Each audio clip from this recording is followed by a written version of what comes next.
In this video, we'll talk a bit more about Freud, the Behaviorists, and the humanists, and talk a bit about how, in fact, they can all probably claim to be exploring human behaviour and trying to understand it in a scientific way.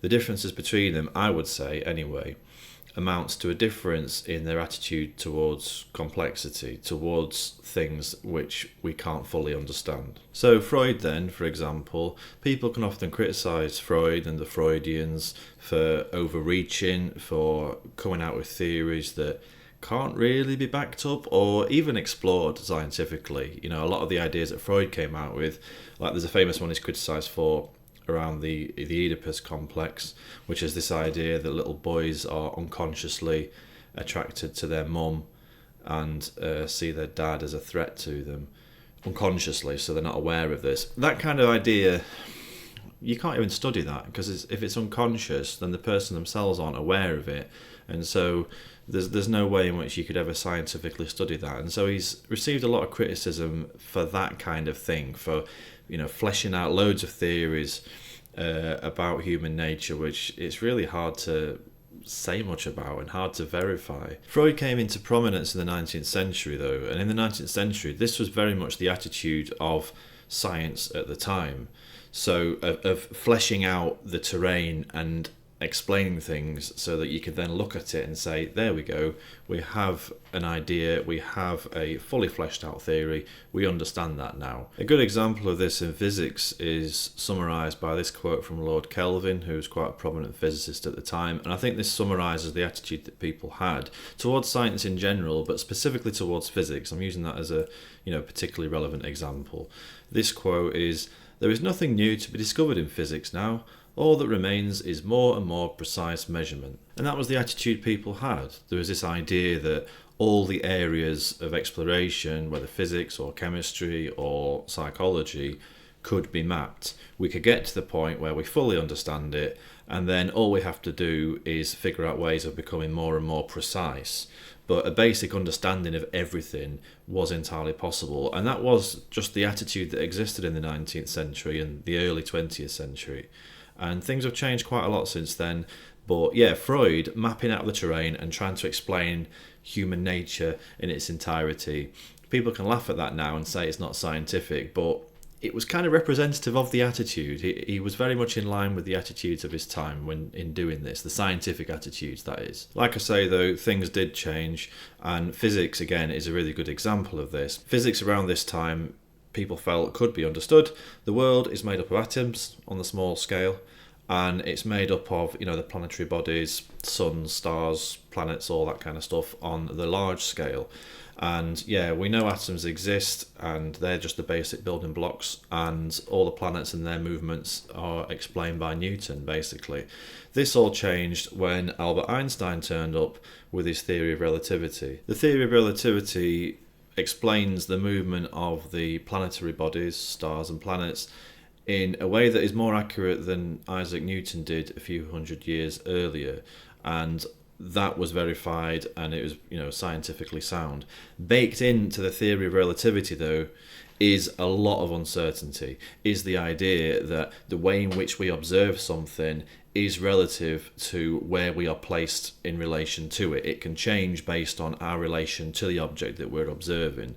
And that undermines not only the understanding of the planetary bodies, but I would say the fundamental kind of philosophy that was there at the time, this philosophy of certainty. I can't pretend to understand the science itself, but a huge impact of the theory of relativity is this idea that perhaps there is no vantage point from which we can observe things objectively. Maybe we all exist in the world and we can only observe anything from a particular angle. Maybe there's no way in which we could fundamentally reach objective truth without any shadow of a doubt. Around this time, a couple of people also managed to take an atom, the building blocks of the universe, and smash it open, and they found all kinds of weird stuff inside that we don't really fully understand today. Stuff that we can't even observe, like it's so small that it's in between. I think, if I have understood this correctly, it's so small that it is in between like waves of visible light, so we can't, like, literally can't observe it. We need other tools in order to even see this stuff. And then there's all this other stuff that's inside atoms that changes if you observe it. You can't look at it without changing its behavior, which creates a whole other load of uncertainty just baked into the scientific process when you're dealing with this kind of stuff. So to summarise so far, Freud's science was very representative of its time. It had an attitude of being able to go out, explore things, map the terrain, and fully understand certain areas. Changes in scientific attitudes and in society at large have changed quite a lot since that time, so you can easily look at Freud and see him as being a little bit arrogant in thinking that, but that attitude was simply representative of how things were back then. So if we were to say that Freud dealt with complexity by trying to explain it all, I guess some might say trying to explain it all away, that was his attitude though towards complexity, towards uncertainty, towards the unknown. The behaviorists had a slightly different attitude, and that was to sidestep the whole thing altogether by denying its existence or regarding it as irrelevant to their purposes. The behaviorists, with their overwhelming focus on observable behaviour, and nothing else is relevant. We don't need to theorise all this stuff about the unconscious and childhood experiences and blah blah blah. That's all not very scientific. Let's focus on observable behaviour, because that's all there is. That is all there is. That's all there is to go on. Let's just focus on that. And I've got a lot of time for this attitude, actually. I can understand that as a scientific attitude. My issue with the behaviourists, though, is that they kind of deny the existence of complexity. They deny the existence of consciousness and really kind of insist, in some of the writings, insist that observable behaviour is literally all that is. And I think this goes into an issue with science in general. I guess just because you can't scientifically study something doesn't mean that it doesn't exist. And the behaviourist attitude was, yeah, if you can't scientifically study it, let's just cut it out of our theories, let's cut it out of our ideas. Let's cut uncertainty, actually, out of the situation altogether, not by going into it and explaining things, but by just ignoring it altogether. So Freud dealt with complexity by trying to explain it all. The behaviourists dealt with complexity by cutting it out of their theories. The humanists have a very different attitude altogether. The humanists came later, humanistic psychology in general came later, 50s, 60s, and I think the attitudes then were representative of the time and the changes that had happened in society since the turn of the 20th century. At the turn of the 20th century, the world made sense. There were very rigid attitudes and a way of looking at things that internally at least made a lot of sense. It only made a lot of sense because you had to cut out anything that didn't fit the worldview. But whether it was gender, sexuality, God, empire, king and country, and a range of other attitudes that people can have towards their existence, the world made sense. Things were how they were meant to be. This is the natural order of things. And things happened in the 20th century. Einstein's theory of relativity was a part of it, at least in relation to physics, but it kind of had a big impact on people's relationship to knowledge and how things are. There were other things that happened in the 20th century, whether it's the suffragettes, whether it's the sexual revolution of the 60s, whether it's World War One, and basically losing a generation of men to that, which raised all kinds of questions about, is that worth it? Like, do we owe the king that much?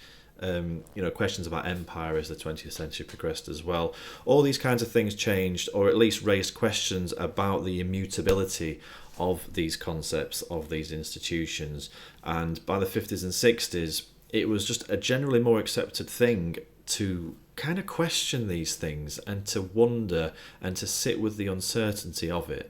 Uncertainty was a more generalised part of life. A good example I find nowadays is that, let's say if you believe in God, if you're a Christian, and let's say if you're in a multicultural society, it's a very different thing now.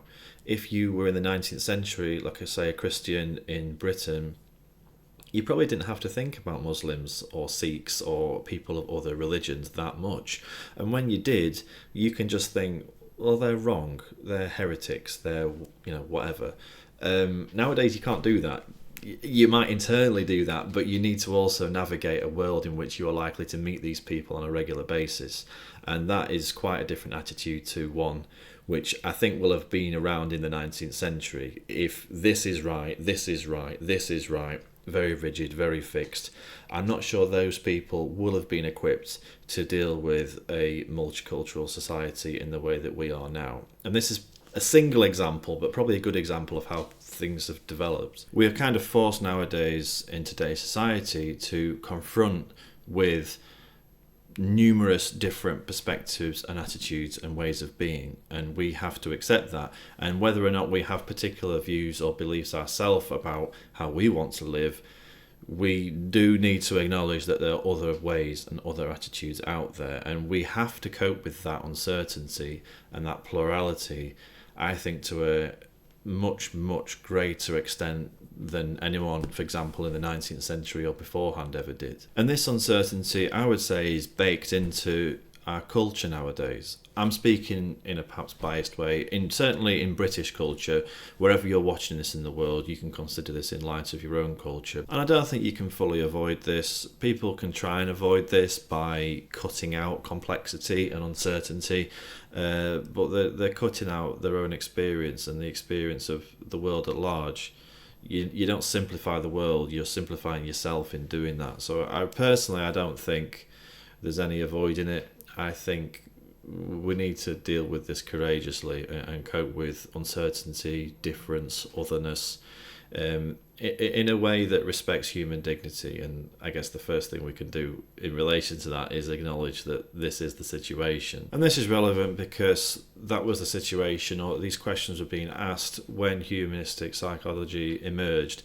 And baked into the centre of humanistic psychology is this sense of having a scientific attitude, having ideas about people, and we explore this in the theory module, lots of ideas about how people work. But right in the centre is this idea that these are ideas about people. The person is more complex than we can account for, and actually, when it comes to being a therapist in the room with a client, we need to hold these theories, but hold them loosely and really just be with the client. Don't let the theories become dogmatic. Don't let them get in the way of experiencing that person afresh. And that's the attitude towards science, towards people, towards complexity, towards uncertainty that the humanistic approach and the person-centered approach more specifically has. Within humanistic psychology, but I would say this is true of science in general, science is a process, an ongoing process to attempt to approach an objective truth about the world.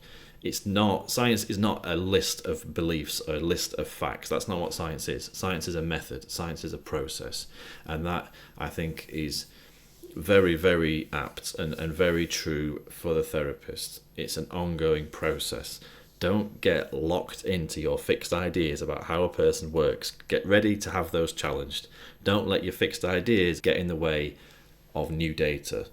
And as a scientific philosophy, as a philosophy towards people, I think that is a very good one, and is one that is going to serve you well as a therapist and will probably serve your clients well as well. The history of psychotherapy and the history of dealing with mental illness more generally is littered with examples of people doing figurative and literal violence to people, all because that person is absolutely insistent that they have a full understanding of the situation, rather than acknowledge that they don't fully understand and sit with the discomfort of that.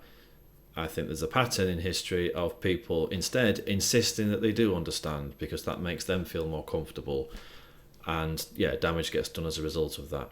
I think a more honest, a more truthful, a more genuine, a more courageous approach is to start by acknowledging the uncertainty of the person in front of us. And essentially that is what the person-centered approach is about. It's about that openness to the person in front of us in the face of us not fully understanding.